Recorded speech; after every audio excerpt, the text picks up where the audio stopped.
stage of our investment. And when can we expect to see that done? Well, we're working on our fundraising model on that. So when we raise the money to finish that, that hopefully will be in place in the next year. Yeah. So I learned that VSO has different subscription options.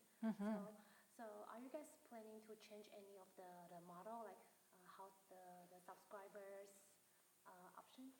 Yeah, so subscription has been something that has been talked about for a long time. It hasn't changed much, but there is something that we might experiment with where it's a membership model.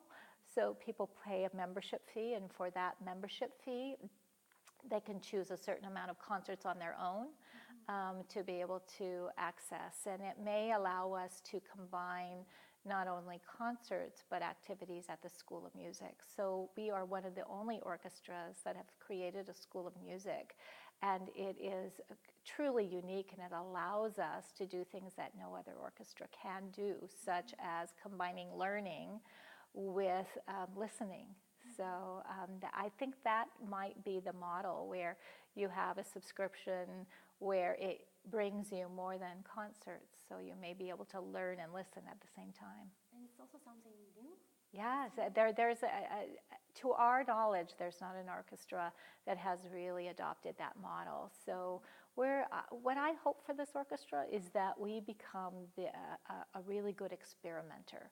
So we do a lot of experiments, and we learn from that, and we always stay on the cutting edge of innovation for the orchestra. I also learned that VSO offer the lower ticket price for younger audience. So how is this one working? Do you see more younger people coming to concerts? Yeah, so I think, younger people, we hear a lot of time price is an obstacle. But I think the other obstacle is they don't like to come alone.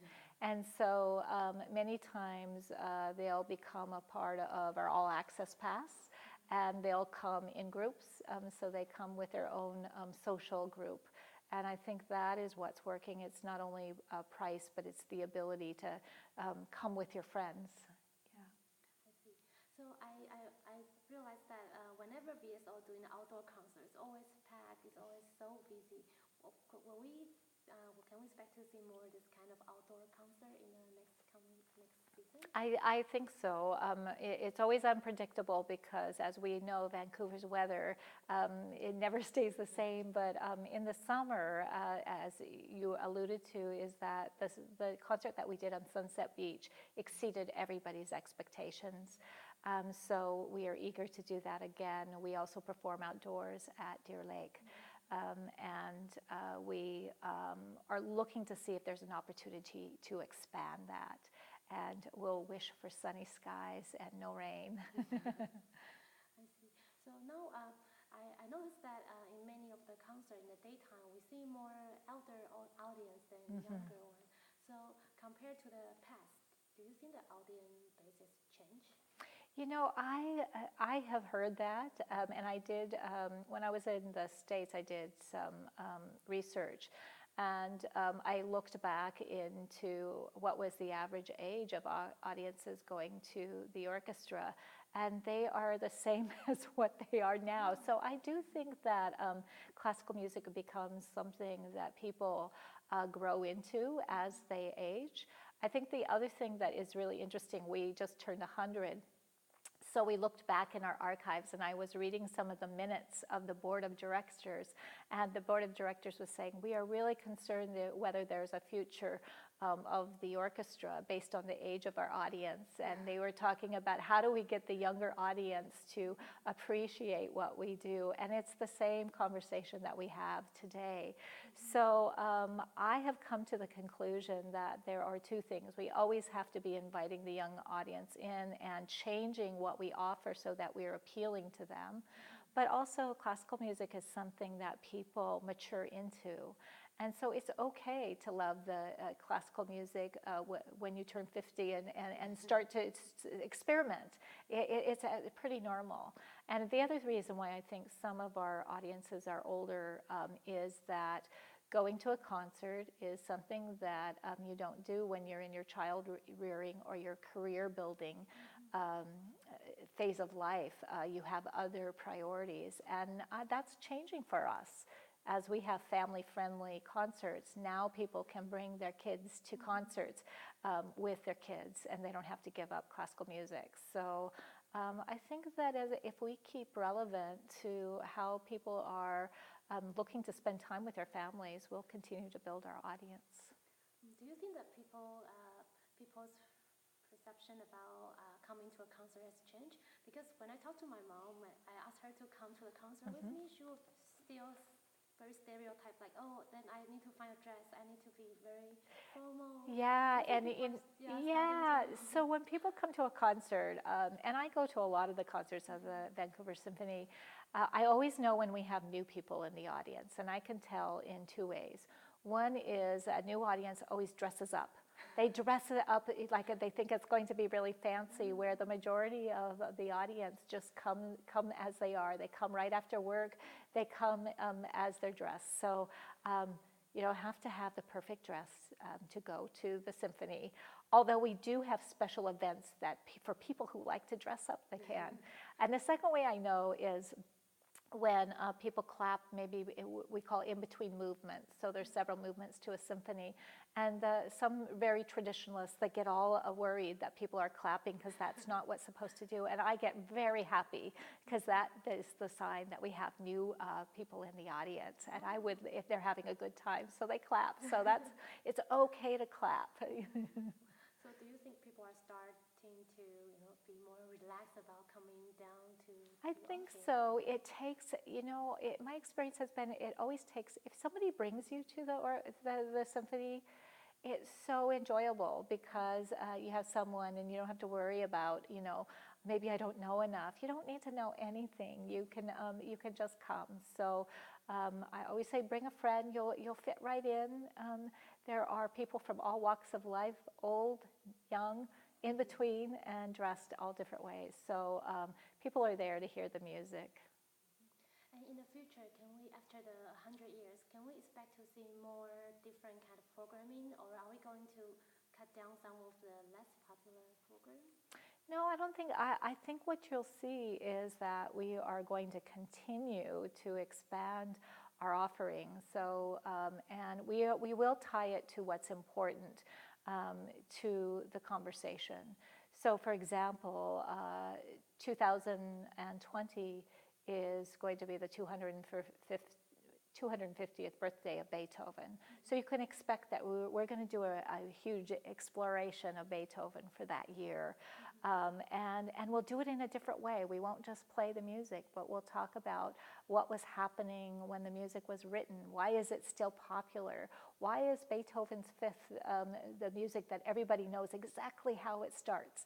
Why does that happen? And we're going to contextualize it so that it's modern and it's fresh. And we may actually even perform it in a different way, or in a different place. So you'll see more of the same, but we're going to mix it up a bit. We always want a little bit of a surprise. I see. Is there anything that VSO is hoping government can offer or help? Well, the one thing that I will say is that there has been a great investment in the arts, and especially music, by all governments in Canada. That's what sets Canada apart. Our provincial government, our federal government has really, really put arts and especially music at the top of the list. And our city government, I'm on a steering committee where we want this to be one of the most music-friendly cities in Canada.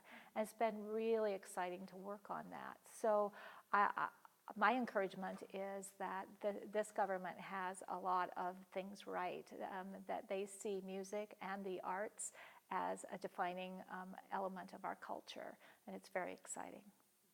And has this been always like this, or in the past, is there any government that maybe put less effort on this area?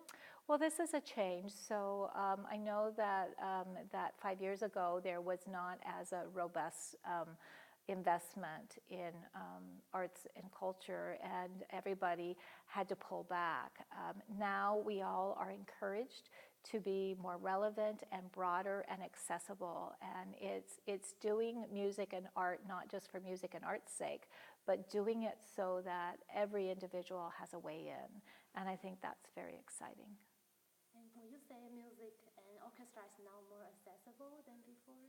I think so. I think when you take down the barriers, and those barriers can be price, it can be in format, how people dress, and doing free concerts and welcoming people in is the best way to say, you know, you may think you don't like it, but try it, you know. And I think that will really help expose more people to the power of a symphony orchestra. If you haven't heard 100 people play music unamplified, it's an amazing feeling, and I hope that everybody has an opportunity to have that experience. That's wonderful. Yeah, that's all the question I have. Anything else you would like to add on this 100 years milestone? Well, you know, it's quite unusual for an orchestra to be 100 years old on the West Coast. Usually, most of our history is on the eastern borders of our country. So I just would like to thank the community. The community has invested in this orchestra so that we have thrived for 100 years. And so all I'd like to leave with is thank you and continue to support us. Great, thank you so much, Kelly. Yeah. Can we touch on women's voices? She A mentioned little bit. Okay. You want me to talk a little Did you bit want to about it? expand a little Sure. more? So one of the things that being a woman leader of an orchestra, I'm very emphatic about the role of women in classical music. And one of the things that we have initiated is Women's Voices. It gives an opportunity for women to come as composers, conductors, musicians performing on our stage and tell their story about how they became so proficient at their field and inspire other women. We are one of the most gender balanced orchestras. So we have in our orchestra almost as many women as we do men, and that's really exciting to me. And so part of that initiative is to shine a light on how women are changing the role of classical music. And you'll see that continue. But is it something hard to control? Because I heard that the audition, you cannot really see if the musicians. Yeah. Well, you know, there's an interesting story about the blind audition. So when every audition for an orchestra member starts behind a curtain. And that was done actually to address cronyism, so that people who were friends, you know, were getting jobs. And so they put this blind audition, and they thought that would help. And almost overnight, what happened is orchestras went from being 90% male to being almost gender balanced. So it was an unconscious bias. And as soon as there was a blind audition, things began to change. The other thing that has happened, though, is that women have been encouraged to take up a career in music. It wasn't always that way. And that's why women, especially women who play unusual instruments, it's very